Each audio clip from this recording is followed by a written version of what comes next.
Hello learner, let's we see that how we are using the STEP application for converting decimal to binary numbers.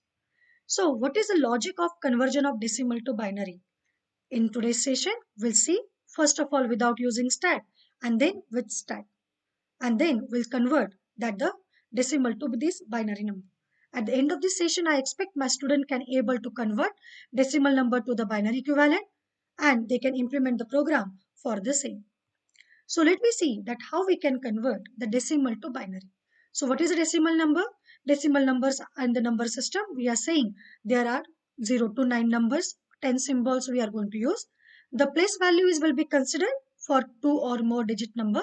Means if I say 91, then we are considering the place value of 1. So it is 1 and the place value of 9, that means called as it is in tens place, that is called as the 90, right? So this is about the decimal numbers.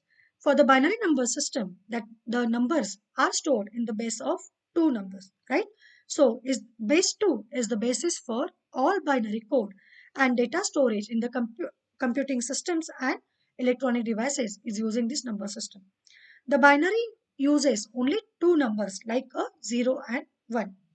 Now here the placeholder in the binary is always having the value of power of 2.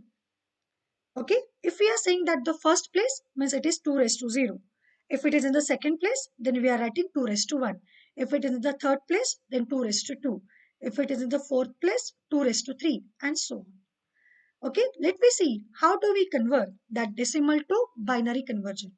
So for this reason, we people are using a reminder method. So what we are doing, we are writing down the decimal number, then we are dividing that number by 2, then we are getting the results. That result will be listed out underneath. Again, that we are writing down that reminder. Okay, that reminder is either 0 or 1. We are going to put it onto this right hand side. Again, we are going to divide the result. Whatever this result, we wrote it in the underneath. That same results will be again divided by 2. Again, we are writing down that reminder. Again, that results will be done. So accordingly, we are going to repeat it until, okay, we are not getting the reminders and your result of division gets 0. So this is the basic logic behind our decimal to binary. What we are taking, take the numbers, divide by 2, write down that result, maintain the reminder. Again, that result is divided by 2, maintain the result, maintain the reminder, and so on until we won't get the result of division is 0. Consider the number is 29. So what we are doing? First of all, we wrote the 29. 29 is divided by 2. So we are getting the quotient is 40, means the result. So this quotient will be written over here, right? That is a 40. And we get the remainder is 1. So 1 has been maintained here. Now again this 14 is divided by 2. So we are getting the quotient is 7. So the quotient is written by at this underneath, right? And the remainder is 0.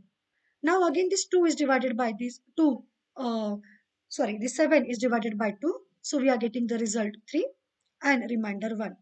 Now this 3 will be kept here. Again 3 is divided by 2, right? Then we get the quotient is 1, right? And remainder is 1. This 1 will be written here as a result. Again 2 is divided by 2. Again this 1 is divided by 2. So we are getting division is 0 and the remainder is 1. Now we need to stop as we are getting that the result of division is 0, right? Then we need to read this reminder from top to bottom. What is it? It is 11101 and this is our the binary numbers, right? So I expect you kindly try to solve this number 19 and find out its binary equivalent. What we have to do? This number 19, right, is divided by 2, right? Then whatever the division quotient you will get, that quotient is again divided by 2 and whatever the remainder you will get, that remainder you need to maintain. Kindly pause the video and try to solve this example. So dear student, I expect you have paused that video. Let me solve this example. So what is happening here? We are getting that 19 has been right, is divided by 2, right? So we are getting quotient 9, remainder 1. Again this quotient is divided by 2, then we are getting quotient 4, remainder 1. Again this quotient is divided by 2, so we are getting this as the quotient and then remainder is 0. Again this 2 is divided by this 2. So we are getting the quotient is 1 and remainder is 0, right? And again, this 1 is divided by 2. So we are getting quotient is 0. Then we need to stop here, right? And the remainder is 1. Then what we have to do? Again, we need to start reading the reminders from bottom to top. So this is our equivalent decimal number, right? So while we are going to perform this operation from decimal to binary, so what we have to do? We have to take the number until that number is not greater than 0. We need to find out the modulus of that number. Then we need to print, okay? Then we need to print that remainder and we need to take this decimal number, then calculate that again divide that numbers by 2 and these things will be repeated until we won't get that decimal is 0. Okay, so for this input 90, what we are getting? For this input 90, we are getting as we have solved in the last PPT itself. So what we are getting? The output is 11001. But here, if you have observed, we people are reading this output from bottom to top. But generally, if we are going to solve with help of this session, then we are getting the result is 11001, right? So 001, right? So this is the output we are getting. But is this the output is corrected? No, it is not at all. So for this reason that we can able to store this reminder into the stack, and if the stack is going to be displayed from top to bottom, then we people may get the appropriate result. So that's why the stack can be used in the conversion of decimal to binary numbers. So what we are taking that we want that number is this one. So the solution is we are reading that number. That number is not greater until the number is not until that number is 0. We need to find out the remainder, right? Then we need to see here what we are saying that perform that reminder, right? And then we can display this reminder in this reverse order, right? But what happened? Again, we are going to store this in array and that array will be stored in this reverse order. And second solution is that we can perform or use the stack. Okay. Let me use the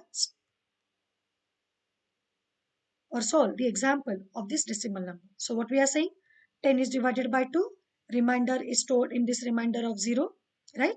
The next result will be stored in remainder of 1. The next result will be stored, a remainder will be stored in this remainder of 2, right? And like that fashion, what we are getting, that we are going to print this remainder array into this reverse direction. That means 0110. So we are getting this appropriate result. And if we are using the stack, what we should do, right? So first of all, we need to read the integer value that is called as a decimal value.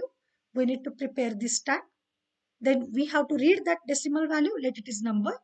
Until that number is not greater than 0, then we need to take that digit. And now, instead of putting this digit, right, in the remainder array or something else, we are going to push that digit onto the stack, right, and perform this operation repeatedly until you don't get that the number is 0. And now if you want to represent or display the binary equivalent, then what we have to do? We have to print until the stack is not empty.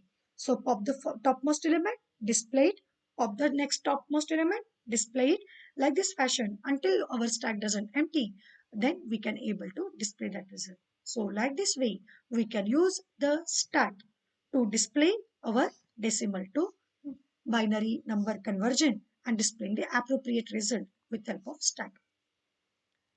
So I hope you understand that how we can use the stack for conversion of decimal to binary. Let me see how do we convert binary to decimal number.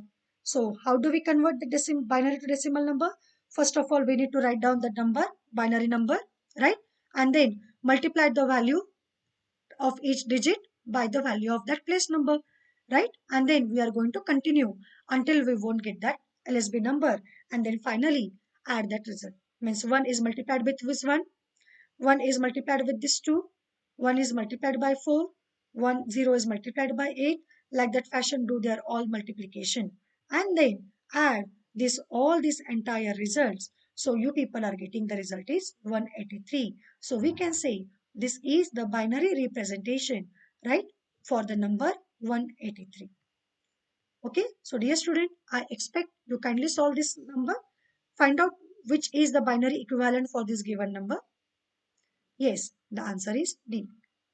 Now for this binary decimal, what do you have to do? Again, 1 is multiplied by 1, 1 is multiplied by 2, 1 is multiplied by 4, 1 is multiplied by 8, then 16, then so on. Then you will get the result is, the answer is 200 and 255. Similarly, convert this decimal equivalent decimal number. So it is 129. So let me summarize. I hope you can understand that how we can convert decimal to binary with help of stack and without using stack. Also, we can easily convert the binary number to the decimal number by having their placeholders. So thank you. Happy learning.